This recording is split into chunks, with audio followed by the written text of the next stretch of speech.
या पद्धतीच्या terrorist activity पुढच्या काळामध्ये करतील याचा मुळात त्या काळामध्ये अंदाज आलेला नव्हता. केवळ सनातन संस्थेला बदनाम करण्यासाठी 24 तास लढत आहे.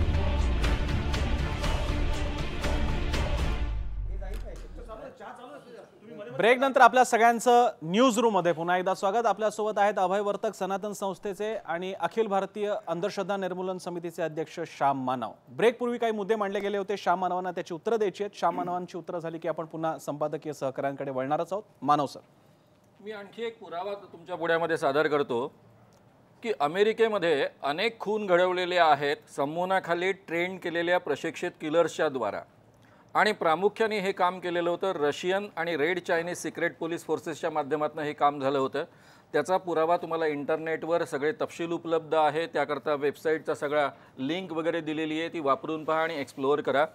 माझी अशी विनंती आहे की ज्यांना ज्यांना असं वाटतं ना की याचा गैरवापर केला जाऊ शकत नाही, मी स्वतःच संमोनाविषयी लोकांच्या मनामध्ये अतिशय चांगल्या पद्धतीनं भीती निघून जावे आणि लोकांनी मोठ्या प्रमाणावर याचा व्यक्तिमत्व विकासाकरता वापर करावा याकरता महाराष्ट्रभर व्याख्यानं दिलेली आहेत. काही लाख लोकांपर्यंत हा विषय पोहोचवलेला आहे. पण याचा मिसयूज केला जाऊ शकतो कशा पद्धतीनं? ज्या माणसाला या विषयाचं उत्तम ज्ञान आहे तो याचा मिसयूज करू शकतो. एखाद्या विषयाची आपल्याला डिग्री असेल तर सगळ्याच विषयांचं आपल्याला ज्ञान असतं असं आपल्याला जसं म्हणता येत नाही, तसं डिग्री नसेल त्याला ज्ञान मिळवता येत नाही असंही आपल्याला म्हणता येत नाही. मी 35 वर्ष सामाजिक क्षेत्रामध्ये काम करतोय. MSW वगैरे कोणतीही डिग्री मी मिळवलेली नाही. डॉक्टर नरेंद्र दाभोळकर इतकी वर्ष सामाजिक क्षेत्रामध्ये काम करत होते, त्यांनाही या पद्धतीची कोणती MSW वगैरे डिग्री नव्हती. एवढंच नव्हे तर डॉक्टर नरेंद्र दाभोळकर हे स्वतः साधनेचे संपादक होते. त्याच वेळेस ज्याला जर्नलिझमची डिग्री आहे आणि आज जो जर्नलिझमचा हेड आहे तो जयदेव डेवळे त्यांच्यासोबत तिथे काम करत होता, आणि आज त्याच्या पुढे स्वतः डॉक्टर नरेंद्र दाभोळकर साधनेचे संपादक राहिले. जयदेव डेवळे सोडून गेला, म्हणजे ज्याला डिग्री होती तो सोडून गेला. डिग्री नसलेला माणूस संपादक राहिला. त्यामुळे प्लीज डिग्रीमध्ये अडकू नये कोणी, की डिग्रीमुळे आपल्याला नॉलेज असतं या भ्रमात कोणी राहू नये. हा सगळ्यात पहिला मुद्दा. मुळामध्ये याचा मिसयूज कसा केला जातो तो मला लोकांपर्यंत पोहोचवणं गरजेचं वाटत होतं. पहिला यातला फक्त मुद्दा मी क्लिअर करतो. पोलिसांना बॉम्बस्फोटामध्ये वाशी आणि ठाणे यातले जे लोक पकडले गेले त्यावेळेस हेमंत करकरे यांची माझे डायरेक्ट संबंध असल्यामुळं चौकशी तर पाहता येत नसते, पण काही गोष्टी कळल्यात की ही माणसं पकडली गेली पण माहिती देत नाही. असं कसं होतं? ATS जवळ जी काही तंत्र होती ती तंत्र वापरून सुद्धा माहिती देत नाही. या पद्धतीचं का घडतं? आणि याही केसमध्ये जवळपास त्या पद्धतीचं घडतं आहे. आणि म्हणून हा मुद्दा जो आतापर्यंत मी केवळ ज्यांना पोचवायला पाहिजे त्यांच्याचपर्यंत पोचवत होतो तो पब्लिक पुढे आणला. त्यामध्ये लक्ष डायव्हर्ट करण्याचा मुद्दा नाही आहे. एका बाजूने आतापर्यंत मुस्लिम अतिरेकी पकडले गेले, ते घडघडा बोलत आहेत, सगळ्या गोष्टी कबूल करत आहेत. हे मात्र पुराव्यांच्या आधारावर पकडल्या गेल्यानंतर सुद्धा कोणतीही माहिती शेअर करत नाही, सांगत नाही. हे असं कसं घडू शकतं? सगळे पोलिसांचे टेक्निक्स वापरून सुद्धा कसं घडू शकतं? आता ब्रेन मॅपिंग होणार आहे, त्यामध्ये काही सिद्ध झालं, काही सापडतं का, हा मुद्दा आहे. त्याकरता म्हणून हे सगळे पुरावे लोकांपुढे सुद्धा येणं आणि या पद्धतीनं हे कृत्य घडवू शकतं त्याची माहिती येणं याकरता मला गरजेचं वाटलं. म्हणून जे केवळ तपास अधिकाऱ्यांपर्यंतच पोचायला पाहिजे ते मी जाहीररित्या सांगतोय, त्याच्या मागचं कारण ते आहे. मानव साहेब, माझा यालाच जोडून एक प्रश्न आहे. तुम्ही प्रत्येक वेळी सांगता की नाही संमोहित केलं होतं किंवा त्या संमोहित सदृश्य गोष्ट घडली होती, पण ती माझ्यासारख्या सामान्य बुद्धीच्या माणसाला मला हे समजावून सांगा नक्की ती प्रोसेस काय आहे. कारण तुम्हाला हे माहीत असावं म्हणून तुम्ही सांगता, मग हे सगळ्यांना पण हे कळावं की नक्की ती प्रोसेस काय. ती process from 1 to 10 he process मला तुम्ही सांगून द्या. पहिला मुद्दा असा असतो की संमोहन हा शब्द जरी असला तरी ही प्रोसेस काय अशी संमोहनात टाकलं आणि केलं एवढ्यापर्यंत मर्यादित नाही आहे. कोणत्याही मार्गाने जगभरच्या वेगवेगळ्या पद्धतीचे टेक्निक्स आहेत. साधं नामजप असेल, एकाग्रतेने केलेली प्रार्थना असेल, ऐका जरा, किंवा कोणत्याही पद्धतीचं मेडिटेशन आहे, याने सुद्धा ज्या अवस्थेमध्ये जातं त्याला अल्फा रिदमची अवस्था असं म्हणतात. आणि या अल्फा रिदमच्या अवस्थेमध्ये जाण्याचा एक प्रक्रिया म्हणजे संमोहन आहे.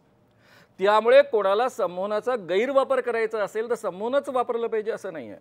पण संमोहनामध्ये जी पुढची संशोधनं होतात, जी त्यातल्या तज्ञ माणसांना डॉक्टर JB आठवलेंसारख्यांना माहीत असतात, त्याचा ते उपयोग करू शकतात. तुम्ही पुन्हा गोल पुन्हा येत आहे. मला हे गोल नाहीये. सनातननी तुमच्या मते सनातनने वापरलेली टेक्निक सांगा ना. कोणती टेक्निक आहे? आता नीट तुम्ही हे सांगता की 4 पैकी 1 वापरला असेल, 2 वापरला असेल, मला ते नकोय. मला एक्झॅक्ट सांगा, कारण तुम्ही आरोप करताय त्यासाठी काहीतरी आधार असेल. जरा समजून घ्या ना.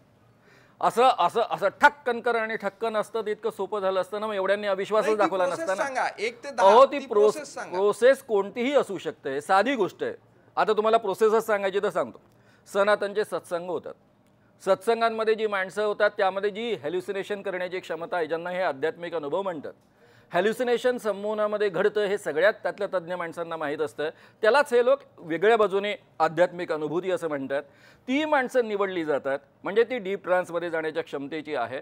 त्यांच्या डोक्यामध्ये सातत्यानं एक तत्त्वज्ञान भरण्यात येतं. नामजपाच्या नावाखाली, सनातन प्रभातच्या माध्यमातून, त्यांच्या प्रवचनाच्या किंवा इतर मांडणीच्या माध्यमातून हे भरलं जातं की दुर्जनांच्या नाशासाठी आपण आहोत. ईश्वरी राज्य निर्माण करण्याकरता आपल्याला दुर्जनांचा नाश करायचा आहे. 1 2 3 बाय 4. म्हणजे जे नैतिक मूल्यांच्या विरुद्ध संमोहनामध्ये माणूस वागू शकत नाही त्याच्यावर हे मात करतात. नवं नैतिक मूल्य निर्माण होतं. दुर्जनांचा नाश करणं याकरताच आपला जन्म आहे, याकरताच आपण आहोत. त्यानंतर या पद्धतीनं हे मारत नाहीत, बरोबर आहे, कोणतंही दुष्कृत्य करत नाही. यांच्या दृष्टीनं समोरची माणसं मारणं, मग ती श्याम मानव असतील, नरेंद्र दाभोळकर असतील किंवा पानसरे असतील किंवा आणखी कोणी असतील, ही माणसं मुळात सैतानच आहेत. ही माणसं मुळामध्ये राक्षसच आहेत. म्हणजे यांच्या भाषेमध्ये बोलायचं झालं तर मांत्रिकाद्वारे कंट्रोल्ड आहेत आणि त्या ठिकाणी त्यांनी फुल्या मारून वगैरे अनेकदा ते दाखवलेलंच आहे. असली माणसं संपवणं हे खरं म्हणजे ईश्वराचं राज्य आणण्यासाठी आवश्यक आहे. या पद्धतीचं नैतिक मूल्य त्यांच्या मनामध्ये पेरलं जातं. आता हा झाला प्राथमिक लेवलचा मुद्दा. आता पुढचं ज्ञान कसं वापरलं जाऊ शकेल ते कृपया लक्षात घ्या. Doctor JB. आठवले यांच्याच पुस्तकामधला मी उतारा देतो, कारण इतर ठिकाणचं सांगितलं तर तुम्ही माझ्यावर विश्वास ठेवणार नाही, इंटरनेटमधल्या 10 गोष्टी सांगितल्या विश्वास ठेवणार नाही. ॲम्नेशिया क्रिएट करता येतो एखाद्या गोष्टीचा, तो थेरपीमध्ये वापरला जातो. Doctor JB. आठवलेंनीच हा थेरपीमध्ये कसा वापरला जातो त्यांच्या पेज नंबर 45-46 मध्ये एका स्त्रीची केस दिलेली आहे. जे थेरपीमध्ये नेहमी वापरलं जातं, मी आतापर्यंत शिकवत आलेलो आहे की पॉसिबल आहे, पण पुरावा मी मुद्दाम त्यांचा देतो. एका मुलीवर 24 वर्षाची मुलगी यांच्याकडे थेरपी करता आली.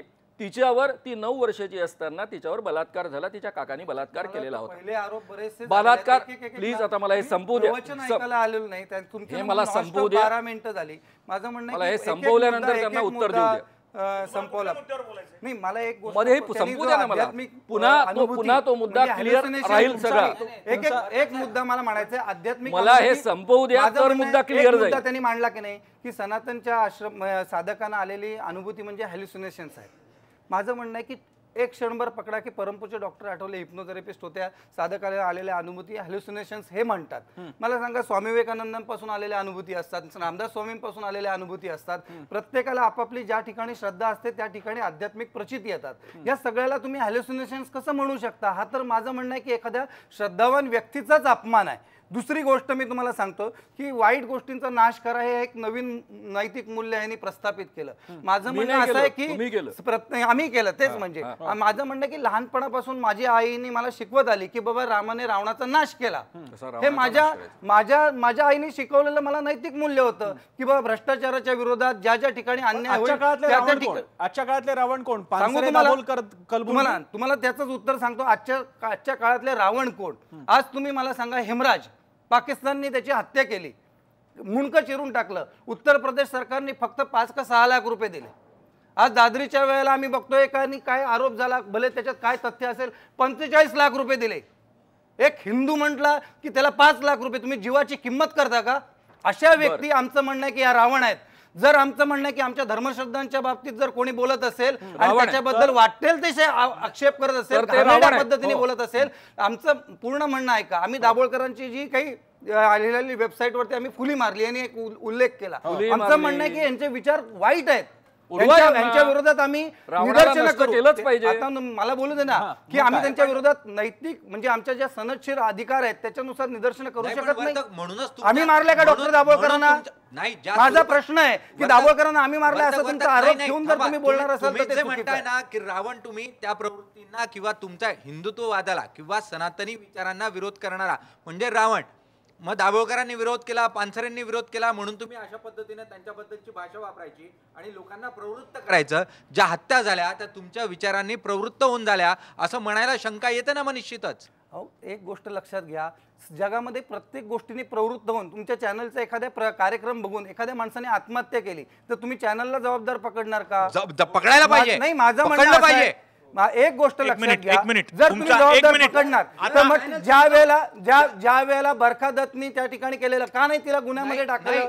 प्रत्येकाने त्याचा मतितार्थ कसा काढला पाहिजे या प्रत्येकाला सतसत विवेक बुद्धी असली पाहिजे. तुम्ही म्हटलं प्रत्येक व्यक्तीला सतसत विवेक बुद्धी असली पाहिजे. एखाद्या चॅनलच्या कार्यक्रमामुळे जर कोणी आत्महत्या करत असेल तर निश्चितपणे त्या चॅनलला जबाबदार ठरवलंच पाहिजे. आणि जर तुमच्या वागण्यामुळे बोलण्यामुळे जर कोणी प्रवृत्त होत असेल की कुणाची तरी हत्या करण्यासाठी तर तुम्हाला जबाबदार धरलंच पाहिजे. मग असं जर झालं ना तर आम्हाला हिंदूंवरती होणाऱ्या अन्यायाबद्दल अवाक्षर सुद्धा तोंडातनं काढता येणार नाही. त्याला सनदशीर लक्षात मार्ग घ्या असू शकतो की ना. आम्ही बोलायचं कसं मग? म्हणजे हिंदूंना सांगायचंच नाही की बाबा तुम्ही संघटित तुम्ही हिंदू आहात, आम्ही हिंदू नाही आहोत का? अहो तुम्ही हिंदू तुम्ही असलात, आम्ही हिंदू नाही आहोत तुम्ही का? जर हिंदू त्याला आहात सनदशीर ना, मार्ग असू माझं शकतो म्हणणं ना आहे, तुम्ही पण. जर हिंदू आहात तुम्ही एवढे सगळे तुम्हाला इश्यू सांगितले आपण त्याच्याबद्दल काय हिंदू म्हणून केलं अहो, तुम्ही मला सांगा. आपण हिंदू तुम्ही एका म्हणून काय जबाबदार केलं? संपादक म्हणून नाही, बसलात. मी तुम्हाला मी काय म्हणतो, आतापर्यंत हिंदू 5 म्हणून- अन्याय सांगितले. हिंदू- काय तुम्ही केलं हिंदू म्हणून? हिंदू असणं म्हणजे कोणाची तरी आपल्यावर अन्याय होतोय म्हणून इतरांवर अन्याय करणं असं होऊ शकत नाही आम्ही ना. म्हटलं का दाभोळकरांचा खून करा? अहो पण तुम्ही काय आम्ही म्हणता म्हटलं की का रावण श्याम मानवांचा संपवा? खून करा? तुम्ही संपवण्याची भाषा तर कुठे करता. काय करता? आम्ही म्हणतो की त्यांच्या विरोधात आंदोलन करा, यांचा खरा चेहरा लोकांच्या समोर उघड करा. आजही आम्ही यांना सांगतोय नाही, की तुमच्या श्याम मानवांचे हे विचार पूर्णतः चुकीचे आहेत. दुर्जनांच्या नाशासाठी, नाश हा शब्द म्हणजे नाश, संपवणे, त्याला वेगळा कुठलाही अर्थ नाहीये. हा. त्याच वेळी जेव्हा आपण दुसरीकडे म्हणतो की आंदोलन केलं पाहिजे याचा अर्थ समोरच्या माणसाच्या विरोधात विधीपूर्णरित्या व्यक्त केलेला निषेध. दुर्जनांचा नाश म्हणजे काय आणि तो कोणी करायला पाहिजे? नाश कोण करणार? मी तुम्हाला मगाशी जे उदाहरण दाखवलं की बाबा ह्यांनी मला काल चॅनलमध्ये म्हटलं होतं की बाबा अभयवर्तक तुम्ही दाभोळकरांना संपवलं.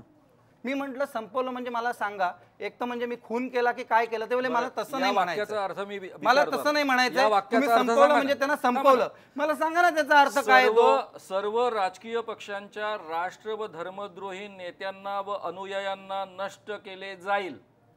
धर्मक्रांतीच्या वेळी नष्ट केले जाईल अनुयायी नेते. याचा अर्थ काय?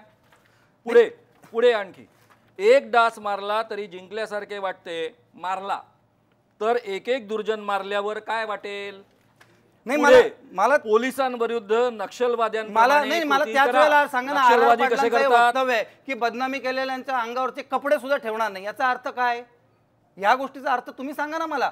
अहो ते एक वाक्य सुटणं का सांगू त्या नाही, अतिशयोक्ती. दुसऱ्या हे ठिकाणी मला अतिशयोक्ती. हे वाक्याचं- तुमचं वाक्य हे वाक्य अतिशयोक्तीचं मला नाहीये. सांगा ना आर.आर. पाटलांचं की हे याच्याबद्दल direct- तुमचं काय म्हणणं आहे? आर.आर. direct पाटलांवरती सनातन गुन्हा दाखल प्रभातमधनं- करणार का आर.आर. पाटलांच्या डायरेक्ट विरोधात? सनातन अहो, प्रभातनं माणसाची दिले एक व्यक्त जाणारे हे करण्याची आदेश भावना आहेत. असते, एकेका व्यक्तीची भावना आता असते. मला मला एका सांगा. प्रश्नाचं उत्तर द्या. कसबची केस तुम्ही बघितलीत? अगदी कसबचं ब्रेन मॅपिंग झालं हे बघितलं? हो.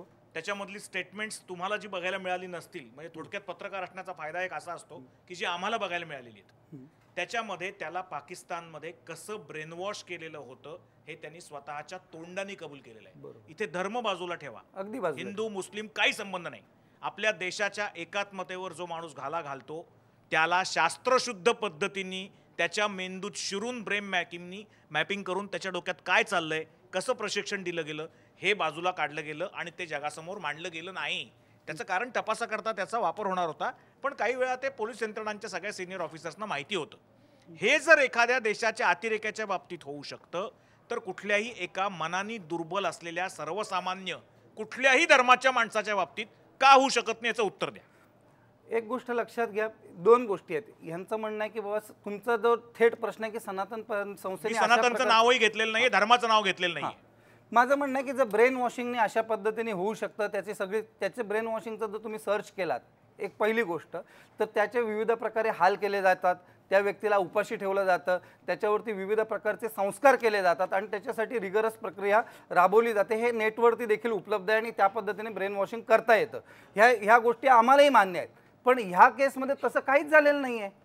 मग तुम्ही कशा पद्धतीने आरोप करता की बाबा हे यांचं म्हणणं आहे अभयवर्तक पण ब्रेन वॉश अहो, आहे. कुठल्या एका यांनी केसबद्दल आरोप ते केलाय ना अहो, की बाबा पत्रकार वर्षाची परिषदेमध्ये मला- अभयवर्तक मला ब्रेन असं वॉश आहे. वाटत नाही की ते कुठल्या एका केस बद्दल बोलतायत, तसं त्यांनी सांगितलं त्यांनी नाहीये. काल त्यांचा आरोप एकूणच केला. सनातनच्या सिस्टीम विषयी मी त्यांची बाजू घेऊन बोलत नाहीये. आम्हाला जे काही आकलन झालंय त्यांच्या बोलण्यावरनं त्याविषयी बोलतोय. मी तुम्हाला एक गोष्ट सांगतो. सिस्टीम विषयी ते बोलतायत, त्याला तुमचा आक्षेप असेल तर सांगा ना. माझा एक गोष्टीचा आक्षेप असा आहे की सनातनचा कुठलाही साधक हा तो ब्रेन वॉश नाहीये.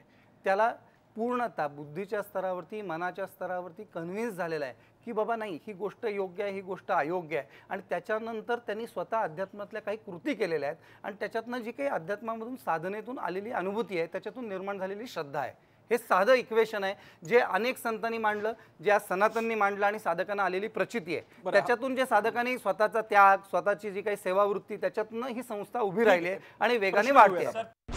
हे या पद्धतीच्या टेररिस्ट ऍक्टिव्हिटी पुढच्या काळामध्ये करतील याचा मुळात त्या काळामध्ये अंदाज आलेला नव्हता. केवळ सनातन संस्थेला बदनाम करण्यासाठी 24 तास लढत आहे.